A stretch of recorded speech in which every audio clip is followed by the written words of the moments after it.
ಓಂ ಶಾಂತಿ. ದಿನಾಂಕ 12/7/2024. ಪ್ರಾತಃ ಮುರಳಿ. ಬಾಬ್ದಾದ ಮಧುಬನ. ಮಧುರ ಮಕ್ಕಳೇ, ನೀವು ಮಾಲೀಕನ ಮಕ್ಕಳು, ವಿಶ್ವ ರಾಜಕುಮಾರರಾಗಬೇಕು. ಆದ್ದರಿಂದ ನೆನಪಿನ ಯಾತ್ರೆಯಿಂದ ತನ್ನ ವಿಕರ್ಮಗಳನ್ನು ಭಸ್ಮ ಮಾಡಿಕೊಳ್ಳಿ. ನೀವು ಮಾಲೀಕನ ಮಕ್ಕಳು, ವಿಶ್ವ ರಾಜಕುಮಾರರಾಗಬೇಕು. ಆದ್ದರಿಂದ ನೆನಪಿನ ಯಾತ್ರೆಯಿಂದ ತನ್ನ ವಿಕರ್ಮಗಳನ್ನು ಭಸ್ಮ ಮಾಡಿಕೊಳ್ಳಿ. ಪ್ರಶ್ನೆ: ಯಾವ ಒಂದು ವಿಧಿಯಿಂದ ನಿಮ್ಮ ಎಲ್ಲ ದುಃಖ ದೂರವಾಗುತ್ತದೆ? ಯಾವ ಒಂದು ವಿಧಿಯಿಂದ ನಿಮ್ಮ ಎಲ್ಲ ದುಃಖ ದೂರವಾಗುತ್ತದೆ? ಉತ್ತರ: ಯಾವಾಗ ನೀವು ತನ್ನ ದೃಷ್ಟಿಯನ್ನು ತಂದೆಯ ದೃಷ್ಟಿಯೊಂದಿಗೆ ಬೆಳೆಸುತ್ತೀರೋ ಆಗ ದೃಷ್ಟಿ ಸಿಗುವುದರಿಂದ ಎಲ್ಲ ದುಃಖ ದೂರವಾಗುತ್ತದೆ. ಏಕೆಂದರೆ ತನ್ನನ್ನು ಆತ್ಮನೆಂದು ತಿಳಿದು ತಂದೆಯನ್ನು ನೆನಪು ಮಾಡುವುದರಿಂದ ಎಲ್ಲ ಪಾಪ ತುಂಡಾಗುತ್ತದೆ. ಇದೇ ನಿಮ್ಮ ನೆನಪಿನ ಯಾತ್ರೆ ಆಗಿದೆ. ನೀವು ದೇಹದ ಎಲ್ಲ ಧರ್ಮವನ್ನು ಬಿಟ್ಟು ತಂದೆಯನ್ನು ನೆನಪು ಮಾಡುತ್ತೀರಿ. ಇದರಿಂದ ಆತ್ಮ ಸತೋಪ್ರಧಾನವಾಗುತ್ತದೆ. ನೀವು ಸುಖಧಾಮಕ್ಕೆ ಮಾಲೀಕರಾಗುತ್ತೀರಿ. ಓಂ ಶಾಂತಿ. ಶಿವ ಭಗವಾನ್ ವಾಚ: ತನ್ನನ್ನು ಆತ್ಮನೆಂದು ತಿಳಿದು ಕುಳಿತುಕೊಳ್ಳಿ. ತಂದೆ ಆಜ್ಞೆ ಮಾಡುತ್ತಾರೆ. ಶಿವ ಭಗವಾನ್ ವಾಚ ಅಂದರೇನೆ ಶಿವಬಾಬಾ ತಿಳಿಸುತ್ತಾರೆ, ಮಕ್ಕಳೇ, ತನ್ನನ್ನು ಆತ್ಮನೆಂದು ತಿಳಿದು ಕುಳಿತುಕೊಳ್ಳಿ. ಏಕೆಂದರೆ ನೀವೆಲ್ಲರೂ ಸಹೋದರರಾಗಿದ್ದೀರಿ. ಒಬ್ಬರೇ ತಂದೆಗೆ ಮಕ್ಕಳಾಗಿದ್ದೀರಿ. 5000 ವರ್ಷದ ಹಿಂದಿನಂತೆ ತಂದೆಯಿಂದ ಆಸ್ತಿಯನ್ನು ಹೇಗೆ ಪಡೆಯಲಾಗಿತ್ತೋ ಹಾಗೆಯೇ ಒಬ್ಬರೇ ತಂದೆಯಿಂದ ಆಸ್ತಿಯನ್ನು ತೆಗೆದುಕೊಳ್ಳಬೇಕು. ಆದಿ ಸನಾತನ ದೇವತೆಗಳ ರಾಜಧಾನಿಯಲ್ಲಿದ್ದೆವು. ತಂದೆ ತಿಳಿಸುತ್ತಾರೆ, ನೀವು ಸೂರ್ಯವಂಶಿ, ಅಂದರೆ ವಿಶ್ವದ ಮಾಲೀಕರು ಹೇಗೆ ಆಗುತ್ತೀರಿ? ತಂದೆಯಾದ ನನ್ನನ್ನು ನೆನಪು ಮಾಡಿ. ನೀವೆಲ್ಲ ಆತ್ಮಗಳು ಸಹೋದರ ಸಹೋದರರಾಗಿದ್ದೀರಿ. ಶ್ರೇಷ್ಠಾತಿ ಶ್ರೇಷ್ಠ ಭಗವಂತ ಒಬ್ಬರೇ ಆಗಿದ್ದಾರೆ. ಆ ಸತ್ಯ ಸಾಹೇಬನ ಮಕ್ಕಳು ಮಾಲೀಕನ ಮಕ್ಕಳಾಗಿದ್ದಾರೆ. ಇದನ್ನು ತಂದೆ ತಿಳಿಸುತ್ತಾರೆ. ಅವರ ಶ್ರೀಮತದಂತೆ ಬುದ್ಧಿಯ ಯೋಗವನ್ನು ಬೆಳೆಸಿದಾಗ ನಿಮ್ಮ ಎಲ್ಲ ಪಾಪ ತುಂಡಾಗುತ್ತದೆ, ಎಲ್ಲ ದುಃಖ ದೂರವಾಗುತ್ತದೆ. ತಂದೆಯೊಂದಿಗೆ ಯಾವಾಗ ನಾವು ದೃಷ್ಟಿ ಹರಿಸುತ್ತೇವೆ ಆಗ ಎಲ್ಲ ದುಃಖ ದೂರವಾಗುತ್ತದೆ. ದೃಷ್ಟಿ ಹರಿಸುವುದರ ಅರ್ಥವನ್ನು ತಿಳಿಸುತ್ತಾರೆ. ತನ್ನನ್ನು ಆತ್ಮನೆಂದು ತಿಳಿದು ತಂದೆಯನ್ನು ನೆನಪು ಮಾಡಿ. ಇದು ನೆನಪಿನ ಯಾತ್ರೆಯಾಗಿದೆ. ಇದಕ್ಕೆ ಯೋಗ ಅಗ್ನಿ ಎಂದು ಹೇಳುತ್ತಾರೆ.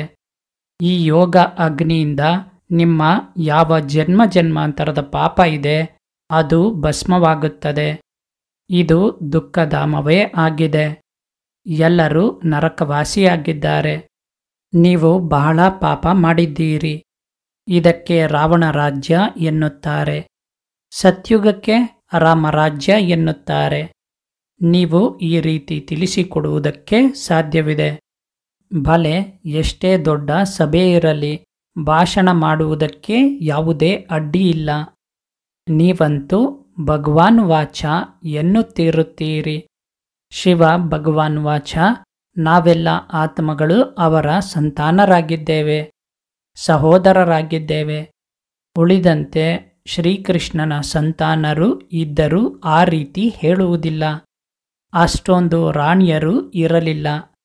ಶ್ರೀಕೃಷ್ಣನದ್ದು ಸ್ವಯಂವರ ಆದಾಗ ಹೆಸರೇ ಬದಲಾಗುತ್ತದೆ. ಲಕ್ಷ್ಮೀನಾರಾಯಣರ ಮಕ್ಕಳಿದ್ದರು ಎನ್ನುತ್ತಾರೆ ಎಂದಲ್ಲ. ರಾಧೆ ಕೃಷ್ಣರೇ ಸ್ವಯಂವರದ ನಂತರ ಲಕ್ಷ್ಮೀನಾರಾಯಣರಾಗುತ್ತಾರೆ.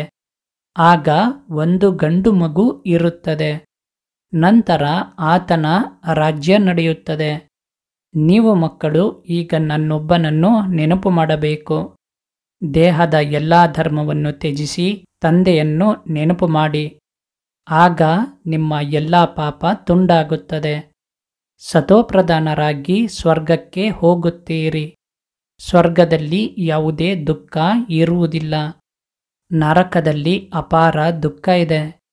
ಸುಖದ ಹೆಸರು ಗುರುತು ಇರುವುದಿಲ್ಲ. ಆ ರೀತಿ ಯುಕ್ತಿಯಿಂದ ತಿಳಿಸಿಕೊಡಬೇಕು. ಶಿವ ಭಗವಾನುವಾಚ. ಹೇ ಮಕ್ಕಳೇ, ಈ ಸಮಯದಲ್ಲಿ ನೀವು ಆತ್ಮಗಳು ಪತಿತರಾಗಿದ್ದೀರಿ. ಈಗ ಪಾವನರು ಹೇಗೆ ಆಗುವುದು? ಹೇ ಪತಿತ ಪಾವನ ಬಾ ಎಂದು ನನ್ನನ್ನೇ ಕರೆದಿದ್ದಾರೆ. ಸತ್ಯುಗದಲ್ಲಿ ಪಾವನರೇ ಇರುತ್ತಾರೆ, ಕಲಿಯುಗದಲ್ಲಿ ಪತಿತರು ಇರುತ್ತಾರೆ. ಕಲಿಯುಗದ ನಂತರ ಪುನಃ ಸತ್ಯುಗ ಖಂಡಿತ ಆಗಬೇಕು. ಹೊಸ ಜಗತ್ತಿನ ಸ್ಥಾಪನೆ, ಹಳೆಯ ಜಗತ್ತಿನ ವಿನಾಶ ಆಗುತ್ತದೆ. ಬ್ರಹ್ಮನ ಮೂಲಕ ಸ್ಥಾಪನೆ ಎಂಬ ಗಾಯನ ಸಹ ಇದೆ. ನಾವು ಬ್ರಹ್ಮ ಕುಮಾರ ಕುಮಾರಿಯರು ದತ್ತು ಮಕ್ಕಳಾಗಿದ್ದೇವೆ. ನಾವು ಬ್ರಾಹ್ಮಣರು ಜುಟ್ಟಾಗಿದ್ದೇವೆ. ವಿರಾಟ ರೂಪ ಸಹ ಇದೆ ಅಲ್ಲವೇ? ಖಂಡಿತ ಮೊದಲು ಬ್ರಾಹ್ಮಣರಾಗಬೇಕಾಗುತ್ತದೆ. ಬ್ರಹ್ಮರವರು ಸಹ ಬ್ರಾಹ್ಮಣರಾಗಿದ್ದಾರೆ. ದೇವತೆಯರು ಸತ್ಯುಗದಲ್ಲಿಯೇ ಇದ್ದಾರೆ. ಸತ್ಯುಗದಲ್ಲಿ ಸದಾ ಸುಖ ಇದೆ, ದುಃಖದ ಹೆಸರು ಇಲ್ಲ. ಕಲಿಯುಗದಲ್ಲಿ ಅಪರಂ ಅಪಾರ ದುಃಖ ಇದೆ. ಎಲ್ಲರೂ ದುಃಖಿಯಾಗಿದ್ದಾರೆ. ದುಃಖ ಆಗದೇ ಇರುವಂಥವರು ಯಾರೂ ಇಲ್ಲ. ಇದು ರಾವಣ ರಾಜ್ಯ ಆಗಿದೆ. ಈ ರಾವಣ ಭಾರತದ ನಂಬರ್ 1 ಶತ್ರು ಆಗಿದ್ದಾನೆ. ಪ್ರತಿಯೊಬ್ಬರಲ್ಲಿ 5 ವಿಕಾರ ಇದೆ. ಸತ್ಯುಗದಲ್ಲಿ ಯಾವುದೇ ವಿಕಾರ ಇರುವುದಿಲ್ಲ. ಅದು ಪವಿತ್ರ ಗೃಹಸ್ಥ ಧರ್ಮ ಆಗಿದೆ. ಈಗಂತೂ ದುಃಖದ ಬೆಟ್ಟ ಬಿದ್ದಿದೆ, ಇನ್ನೂ ಬೀಳುವುದಿದೆ. ಇದೇನು ಇಷ್ಟೊಂದು ಬಾಂಬ್ಸ್ ಇತ್ಯಾದಿಯನ್ನು ಮಾಡುತ್ತಿರುತ್ತಾರೆ? ಇಟ್ಟುಕೊಳ್ಳುವುದಕ್ಕಾಗಿ ಮಾಡಿದ್ದಾರೆಯೇ? ಬಹಳ ರಿಫೈನ್ ಮಾಡುತ್ತಿದ್ದಾರೆ. ನಂತರ ರಿಹರ್ಸಲ್ ನಡೆಯುತ್ತದೆ, ಅನಂತರ ಫೈನಲ್ ಆಗುತ್ತದೆ. ಈಗ ಸಮಯ ಬಹಳ ಕಡಿಮೆ ಇದೆ. ಡ್ರಾಮಾ ಅಂತೂ ತನ್ನ ಸಮಯದಲ್ಲಿ ಪೂರ್ಣವಾಗುತ್ತದಲ್ಲವೇ? ಮೊಟ್ಟ ಮೊದಲು ಶಿವಬಾಬನ ಜ್ಞಾನ ಇರಬೇಕು. ಯಾವುದೇ ಭಾಷಣ ಇತ್ಯಾದಿಯನ್ನು ಶುರು ಮಾಡುತ್ತೀರೆಂದರೆ ಮೊಟ್ಟ ಮೊದಲು ಯಾವಾಗಲೂ ಶಿವಾಯ ನಮಃ ಎನ್ನಬೇಕು. ಏಕೆಂದರೆ ಶಿವಬಾಬನದ್ದು ಯಾವ ಮಹಿಮೆ ಇದೆ ಅದು ಬೇರೆ ಯಾರಿಗೂ ಇರುವುದಕ್ಕೆ ಸಾಧ್ಯವಿಲ್ಲ. ಶಿವ ಜಯಂತಿಯೇ ವಜ್ರ ಸಮಾನ ಆಗಿದೆ. ಶ್ರೀಕೃಷ್ಣನ ಚರಿತ್ರೆ ಇತ್ಯಾದಿ ಏನೂ ಇಲ್ಲ. ಸತ್ಯಯುಗದಲ್ಲಂತೂ ಚಿಕ್ಕ ಮಗು ಸಹ ಸತೋಪ್ರಧಾನವಾಗಿಯೇ ಇರುತ್ತದೆ. ಮಕ್ಕಳಲ್ಲಿ ಯಾವುದೇ ಚಂಚಲತೆ ಇತ್ಯಾದಿ ಇರುವುದಿಲ್ಲ. ಶ್ರೀಕೃಷ್ಣನಿಗಾಗಿ ತೋರಿಸುತ್ತಾರೆ. ಬೆಣ್ಣೆ ತಿನ್ನುತ್ತಿದ್ದ, ಇದನ್ನು ಮಾಡುತ್ತಿದ್ದ. ಇವರದ್ದಂತೂ ಮಹಿಮೆಯ ಬದಲು ಇನ್ನೂ ನಿಂದನೆ ಮಾಡುತ್ತಾರೆ. ಎಷ್ಟೊಂದು ಖುಷಿಯಲ್ಲಿ ಬಂದು ಈಶ್ವರ ಸರ್ವವ್ಯಾಪಿ ಎನ್ನುತ್ತಾರೆ. ನಿನ್ನಲ್ಲಿಯೂ ಇದ್ದಾನೆ, ನನ್ನಲ್ಲಿಯೂ ಇದ್ದಾನೆ. ಇದು ಬಹಳ ದೊಡ್ಡ ನಿಂದನೆ ಆಗಿದೆ. ಆದರೆ ತಮೋಪ್ರಧಾನ ಮನುಷ್ಯ ಈ ವಿಚಾರಗಳನ್ನು ತಿಳಿಯಲು ಸಾಧ್ಯವಿಲ್ಲ. ಅಂದ ಮೇಲೆ ಮೊಟ್ಟ ಮೊದಲು ತಂದೆಯ ಪರಿಚಯ ಕೊಡಬೇಕು. ಅವರು ನಿರಾಕಾರ ತಂದೆ ಆಗಿದ್ದಾರೆ. ಅವರ ಹೆಸರೇ ಕಲ್ಯಾಣಕಾರಿ ಶಿವ, ಸರ್ವರ ಸದ್ಗತಿದಾತ ಎಂದಾಗಿದೆ. ಆ ನಿರಾಕಾರ ತಂದೆ ಸುಖದ ಸಾಗರ, ಶಾಂತಿಯ ಸಾಗರನಾಗಿದ್ದಾರೆ. ಈಗ ಇಷ್ಟೊಂದು ದುಃಖ ಏಕೆ ಆಗಿದೆ? ಏಕೆಂದರೆ ರಾವಣ ರಾಜ್ಯ ಆಗಿದೆ. ರಾವಣ ಎಲ್ಲರ ಶತ್ರು ಆಗಿದ್ದಾನೆ. ಆತನನ್ನು ಸಾಯಿಸುತ್ತಾರೆ, ಆದರೆ ಸಾಯುವುದಿಲ್ಲ.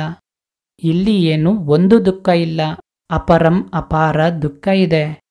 ಸತ್ಯುಗದಲ್ಲಿ ಅಪರಂ ಅಪಾರ ಸುಖ ಇದೆ.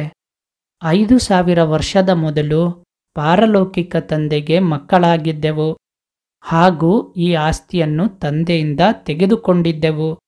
ಶಿವಬಾಬಾ ಖಂಡಿತ ಬರುತ್ತಾರೆ, ಬಂದು ಏನನ್ನಾದರೂ ಮಾಡುತ್ತಾರಲ್ಲವೇ? ಆಕ್ಯುರೇಟ್ ಮಾಡುತ್ತಾರೆ.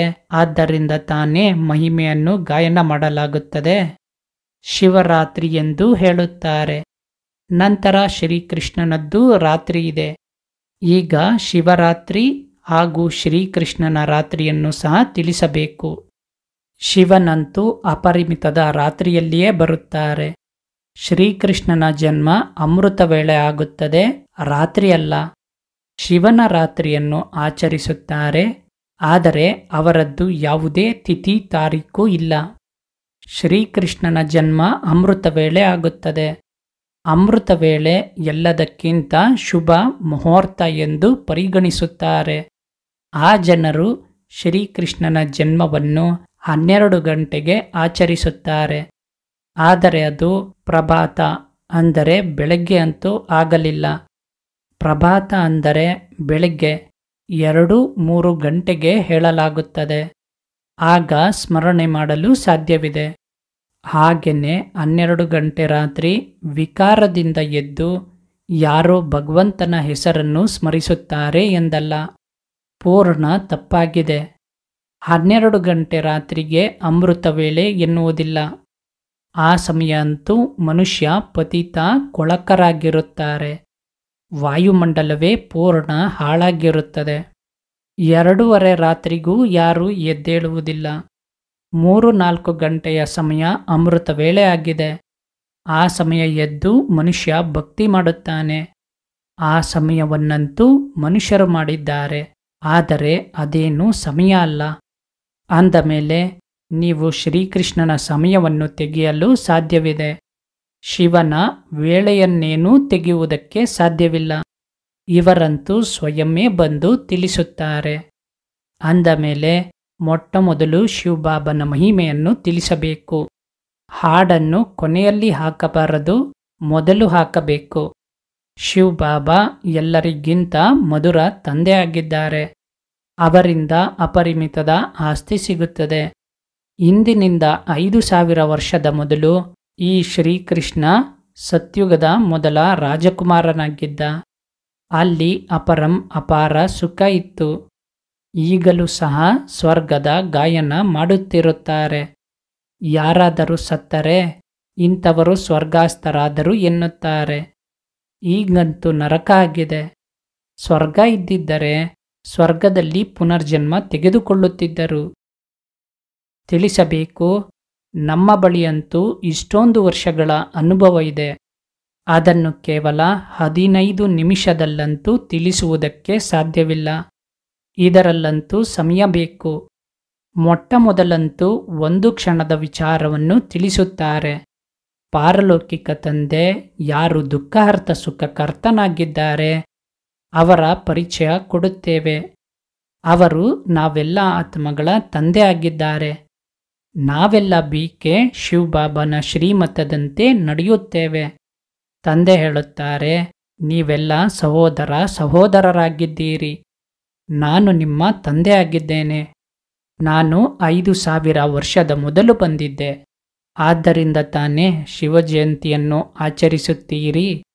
ಸ್ವರ್ಗದಲ್ಲಿ ಆಚರಿಸುವುದಿಲ್ಲ. ಶಿವಜಯಂತಿ ಆಗುತ್ತದೆ. ಭಕ್ತಿ ಮಾರ್ಗದಲ್ಲಿ ನಂತರ ಅವರ ಸ್ಮಾರಕವನ್ನು ಆಚರಿಸುತ್ತಾರೆ. ಈ ಗೀತೆಯ ಅಧ್ಯಾಯ ನಡೆಯುತ್ತಿದೆ. ಬ್ರಹ್ಮನ ಮೂಲಕ ಹೊಸ ಜಗತ್ತಿನ ಸ್ಥಾಪನೆ, ಶಂಕರನ ಮೂಲಕ ಹಳೆಯ ಜಗತ್ತಿನ ವಿನಾಶ. ಈಗ ಈ ಹಳೆಯ ಜಗತ್ತಿನ ವಾತಾವರಣವನ್ನಂತೂ ನೀವು ನೋಡುತ್ತಿದ್ದೀರಿ. ಖಂಡಿತ ಈ ಪತಿತ ಜಗತ್ತಿನ ವಿನಾಶ ಆಗಬೇಕು. ಆದ್ದರಿಂದ ಪಾವನ ಜಗತ್ತಿಗೆ ಕರೆದೊಯ್ಯಿರಿ ಎನ್ನುತ್ತಾರೆ. ಅಪಾರ ದುಃಖ ಇದೆ. ಯುದ್ಧ, ಮೃತ್ಯು, ವಿಧವೆತನ, ಜೀವಹತ್ಯೆ ಇತ್ಯಾದಿ. ಸತ್ಯುಗದಲ್ಲಂತೂ ಅಪಾರ ಸುಖದ ರಾಜ್ಯ ಇತ್ತು. ಈ ಗುರಿ ಉದ್ದೇಶದ ಚಿತ್ರವನ್ನಂತೂ ಖಂಡಿತ ಅಲ್ಲಿಗೆ ತೆಗೆದುಕೊಂಡು ಹೋಗಬೇಕು. ಈ ಲಕ್ಷ್ಮೀನಾರಾಯಣರು ವಿಶ್ವದ ಮಾಲೀಕರಾಗಿದ್ದರು. 5000 ವರ್ಷದ ವಿಚಾರವನ್ನು ತಿಳಿಸುತ್ತಾರೆ. ಇವರುಗಳು ಹೇಗೆ ಈ ಜನ್ಮವನ್ನು ಪಡೆದುಕೊಂಡರು ಎಂದು, ಯಾವ ಕರ್ಮ ಮಾಡಿದ್ದಾರೆ, ಆ ಕಾರಣ ಈ ರೀತಿ ದೇವತೆಯಾದರು. ಕರ್ಮ, ಅಕರ್ಮ, ವಿಕರ್ಮದ ರಹಸ್ಯವನ್ನು ತಂದೆನೇ ತಿಳಿಸುತ್ತಾರೆ. ಸತ್ಯುಗದಲ್ಲಿ ಕರ್ಮ ಅಕರ್ಮವಾಗುತ್ತದೆ. ಇಲ್ಲಂತೂ ರಾವಣ ರಾಜ್ಯ ಇರುವ ಕಾರಣ ಕರ್ಮ ವಿಕರ್ಮವಾಗುತ್ತದೆ. ಆದ್ದರಿಂದ ಇದಕ್ಕೆ ಪಾಪಾತ್ಮಗಳ ಜಗತ್ತು ಎನ್ನುತ್ತಾರೆ. ಪಾಪಾತ್ಮಗಳೊಂದಿಗೆಯೇ ಕೊಡುವುದು ತೆಗೆದುಕೊಳ್ಳುವುದಾಗಿದೆ. ಹೊಟ್ಟೆಯಲ್ಲಿ ಮಗು ಇರುವಾಗಲೇ ನಿಶ್ಚಿತಾರ್ಥ ಮಾಡಿಸಿಬಿಡುತ್ತಾರೆ. ಎಷ್ಟೊಂದು ಕ್ರಿಮಿನಲ್ ದೃಷ್ಟಿ ಇದೆ.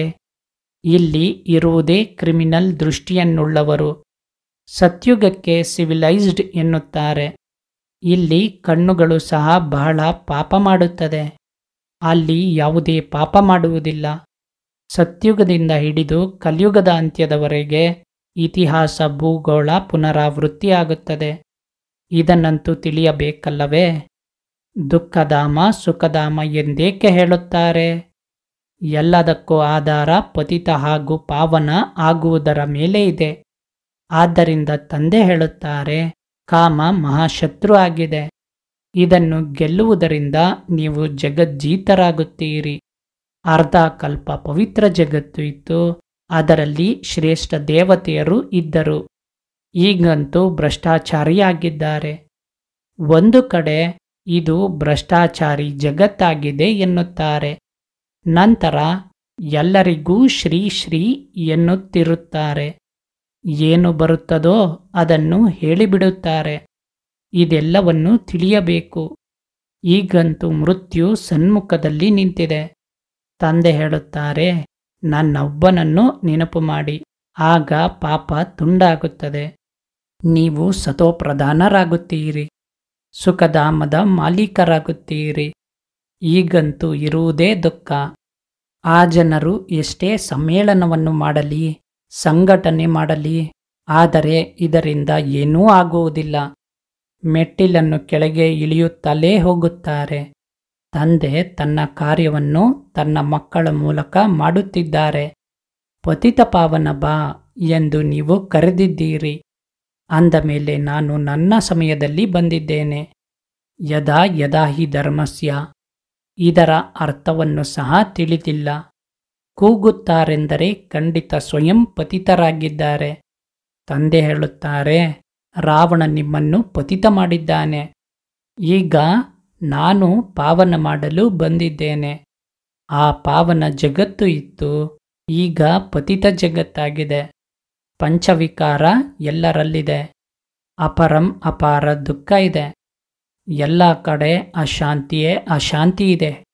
ಯಾವಾಗ ನೀವು ಪೂರ್ಣ ತಮೋಪ್ರಧಾನರಾಗುತ್ತೀರಿ, ಪಾಪಾತ್ಮರಾಗುತ್ತೀರಿ, ಆಗ ನಾನು ಬರುತ್ತೇನೆ. ಯಾರು ನನ್ನನ್ನು ಸರ್ವವ್ಯಾಪಿ ಎಂದು ಹೇಳಿ ನನ್ನ ಅಪಕಾರ ಮಾಡುತ್ತಾರೆ, ಅಂತಂಥವರದ್ದೂ ಸಹ ನಾನು ಉಪಕಾರ ಮಾಡಲು ಬರುತ್ತೇನೆ.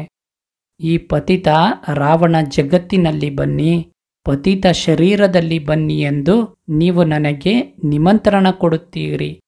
ನನಗೂ ಸಹ ರಥ ಅಂತೂ ಬೇಕಲ್ಲವೇ? ಪಾವನ ರಥ ಅಂತೂ ಬೇಡ. ರಾವಣ ರಾಜ್ಯದಲ್ಲಿ ಇರುವುದೇ ಪತಿತರು, ಪಾವನರು ಯಾರೂ ಇಲ್ಲ. ವಿಕಾರದಿಂದಲೇ ಎಲ್ಲರ ಜನ್ಮವಾಗುತ್ತದೆ. ಇದು ವಿಕಾರಿ ಜಗತ್ತಾಗಿದೆ, ಅದು ನಿರ್ವಿಕಾರಿ ಜಗತ್ತಾಗಿದೆ. ಈಗ ನೀವು ತಮೋಪ್ರಧಾನರಿಂದ ಸತೋಪ್ರಧಾನರು ಹೇಗೆ ಆಗುತ್ತೀರಿ? ಪತಿತ ಪಾವನನಂತೂ ನಾನೇ ಆಗಿದ್ದೇನೆ. ನನ್ನ ಜೊತೆ ಯೋಗ ಬೆಳೆಸಿ. ಭಾರತದ ಪ್ರಾಚೀನ ಯೋಗ ಇದಾಗಿದೆ. ಖಂಡಿತ ಗೃಹಸ್ಥ ಮಾರ್ಗದಲ್ಲಿ ಬರುತ್ತಾರೆ. ಹೇಗೆ ಆಶ್ಚರ್ಯವಾಗಿ ಬರುತ್ತಾರೆ? ಇವರು ಪಿತನೂ ಆಗಿದ್ದಾರೆ, ಅಂದ ಮೇಲೆ ಮಾತೆನೂ ಆಗಿದ್ದಾರೆ. ಏಕೆಂದರೆ ಅಮೃತ ಹೊರಬರುವುದಕ್ಕೆ ಗೋವಿನ ಮುಖ ಬೇಕು. ಅಂದ ಮೇಲೆ ಇವರು ಮಾತಾಪಿತನಾಗಿದ್ದಾರೆ. ನಂತರ ಮಾತೆಯರನ್ನು ಸಂಪಾಲನೆ ಮಾಡಲು ಸರಸ್ವತಿಯನ್ನು ಮುಖ್ಯಸ್ಥರಾಗಿ ಇಟ್ಟಿದ್ದಾರೆ. ಅವರಿಗೆ ಜಗದಂಬೆ ಎನ್ನುತ್ತಾರೆ, ಕಾಳಿ ಮಾತೆ ಎನ್ನುತ್ತಾರೆ. ಆ ರೀತಿ ಕಾಳಿಯ ಶರೀರ ಏನಾದರೂ ಇದೆಯೇ? ಶ್ರೀಕೃಷ್ಣನನ್ನು ಕಪ್ಪು ಮಾಡಿಬಿಟ್ಟಿದ್ದಾರೆ. ಏಕೆಂದರೆ ಕಾಮಚಿತೆಯ ಮೇಲೆ ಏರಿ ಕಪ್ಪಾಗಿದ್ದಾರೆ. ಶ್ರೀಕೃಷ್ಣನೇ ಶ್ಯಾಮ ಸುಂದರರಾಗುತ್ತಾರೆ. ಈ ಎಲ್ಲ ವಿಚಾರಗಳನ್ನು ತಿಳಿಯುವುದಕ್ಕೆ ಸಮಯ ಬೇಕು. ಕೋಟಿಯಲ್ಲಿ ಕೆಲವರು, ಕೆಲವರಲ್ಲಿಯೂ ಕೆಲವರ ಬುದ್ಧಿಯಲ್ಲಿ ಕುಳಿತುಕೊಳ್ಳುತ್ತದೆ. ಏಕೆಂದರೆ ಎಲ್ಲರಲ್ಲಿ 5 ವಿಕಾರ ಪ್ರವೇಶ ಆಗಿದೆ. ನೀವು ಈ ವಿಚಾರವನ್ನು ಸಭೆಯಲ್ಲಿಯೂ ತಿಳಿಸಬಹುದು. ಏಕೆಂದರೆ ಯಾರಿಗೇ ಆದರೂ ಹೇಳುವುದಕ್ಕೆ ಹಕ್ಕು ಇದೆ. ಅಂದ ಮೇಲೆ ಅಂತಹ ಅವಕಾಶವನ್ನು ಸದುಪಯೋಗ ಪಡಿಸಿಕೊಳ್ಳಬೇಕು. ಅಫಿಷಿಯಲ್ ಸಭೆಯಲ್ಲಿ ಯಾರೂ ಮಧ್ಯದಲ್ಲಿ ಪ್ರಶ್ನೆ ಇತ್ಯಾದಿ ಕೇಳುವುದಿಲ್ಲ. ಕೇಳಬಾರದೆಂದು ನೀವು ಬಯಸದೇ ಇದ್ದರೆ ಶಾಂತಿಯಿಂದ ಹೊರಟು ಹೋಗಿ, ಶಬ್ದ ಮಾಡದಿರಿ. ಈ ರೀತಿ ಕುಳಿತು ತಿಳಿಸಿಕೊಡಿ. ಈಗಂತೂ ಅಪಾರ ದುಃಖ ಇದೆ. ದುಃಖದ ಬೆಟ್ಟ ಬೀಳುವುದಿದೆ. ನಾವು ತಂದೆಯನ್ನು ರಚನೆಯನ್ನು ತಿಳಿದಿದ್ದೇವೆ. ನೀವಂತೂ ಯಾರದ್ದೇ ಕರ್ತವ್ಯವನ್ನು ತಿಳಿದಿಲ್ಲ. ತಂದೆ ಭಾರತವನ್ನು ಯಾವಾಗ ಮತ್ತು ಹೇಗೆ ಸ್ವರ್ಗ ಮಾಡಿದರು ಇದನ್ನು ನೀವು ತಿಳಿದಿಲ್ಲ. ಬಂದರೆ ತಿಳಿಸುತ್ತೇವೆ. 84 ಜನ್ಮವನ್ನು ಹೇಗೆ ತೆಗೆದುಕೊಳ್ಳುತ್ತಾರೆ? ಸಾಪ್ತಾಹಿಕ ಕೋರ್ಸ್ ತೆಗೆದುಕೊಳ್ಳಿ. ಆಗ ನಿಮ್ಮನ್ನು 21 ಜನ್ಮಕ್ಕಾಗಿ ಪಾಪಾತ್ಮಗಳಿಂದ ಪುಣ್ಯಾತ್ಮ ಮಾಡಿಬಿಡುತ್ತೇವೆ. ಒಳ್ಳೆಯದು. ಮಧುರಾತಿ ಮಧುರ ಅಗಲಿ ಸಿಕ್ಕಿರುವ ಮಕ್ಕಳ ಪ್ರತಿ ಮಾತಾಪಿತಾ ಬಾಬ್ದಾದಾರವರ ನೆನಪು, ಪ್ರೀತಿ ಹಾಗೂ ಸುಪ್ರಭಾತ. ಆತ್ಮೀಯ ಮಕ್ಕಳಿಗೆ ಆತ್ಮೀಯ ತಂದೆಯ ನಮಸ್ಕಾರ. ಆತ್ಮೀಯ ತಂದೆಗೆ ಆತ್ಮೀಯ ಮಕ್ಕಳ ನಮಸ್ಕಾರಗಳು. ಧಾರಣೆಗಾಗಿ ಮುಖ್ಯ ಸಾರ: ಕರ್ಮ, ಅಕರ್ಮ, ವಿಕರ್ಮದ ಗೌಪ್ಯ ರಹಸ್ಯವನ್ನೇನು ತಂದೆ ತಿಳಿಸಿದ್ದಾರೆ ಅದನ್ನು ಬುದ್ಧಿಯಲ್ಲಿಟ್ಟುಕೊಂಡು ಪಾಪಾತ್ಮಗಳ ಜೊತೆ ಈಗ ಕೊಡುವುದು, ತೆಗೆದುಕೊಳ್ಳುವುದನ್ನು ಮಾಡಬಾರದು. 2. ಶ್ರೀಮತದಂತೆ ತನ್ನ ಬುದ್ಧಿಯೋಗವನ್ನು ಒಬ್ಬ ತಂದೆಯೊಂದಿಗೆ ಬೆಳೆಸಬೇಕು. ಸದೋ ಪ್ರಧಾನರಾಗುವ ಪುರುಷಾರ್ಥ ಮಾಡಬೇಕು. ದುಃಖಧಾಮವನ್ನು ಸುಖಧಾಮ ಮಾಡಲು ಪತಿತರಿಂದ ಪಾವನರಾಗುವ ಪುರುಷಾರ್ಥ ಮಾಡಬೇಕು. ಕ್ರಿಮಿನಲ್ ದೃಷ್ಟಿಯನ್ನು ಬದಲಿಸಿಕೊಳ್ಳಬೇಕು. ವರದಾನ: ಜ್ಞಾನಪೂರ್ಣರಾಗಿ ಸರ್ವ ವ್ಯರ್ಥದ ಪ್ರಶ್ನೆಗಳನ್ನು ಯಜ್ಞದಲ್ಲಿ ಸ್ವಾಹ ಮಾಡುವಂತಹ ನಿರ್ವಿಘ್ನ ಆಗಿರಿ. ಜ್ಞಾನಪೂರ್ಣರಾಗಿ ಸರ್ವ ವ್ಯರ್ಥದ ಪ್ರಶ್ನೆಗಳನ್ನು ಯಜ್ಞದಲ್ಲಿ ಸ್ವಾಹ ಮಾಡುವಂತಹ ನಿರ್ವಿಘ್ನ ಆಗಿರಿ.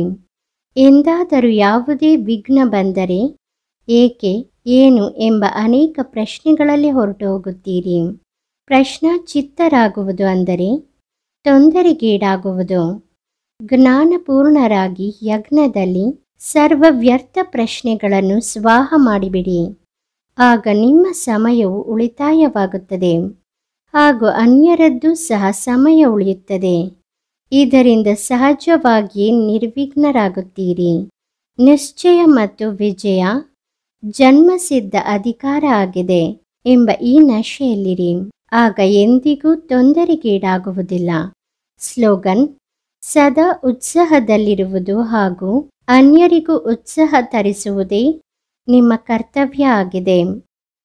ಸದಾ ಉತ್ಸಾಹದಲ್ಲಿರುವುದು ಹಾಗೂ ಅನ್ಯರಿಗೂ ಉತ್ಸಾಹ ತರಿಸುವುದೇ ನಿಮ್ಮ ಕರ್ತವ್ಯ ಆಗಿದೆ. ಓಂ ಶಾಂತಿ.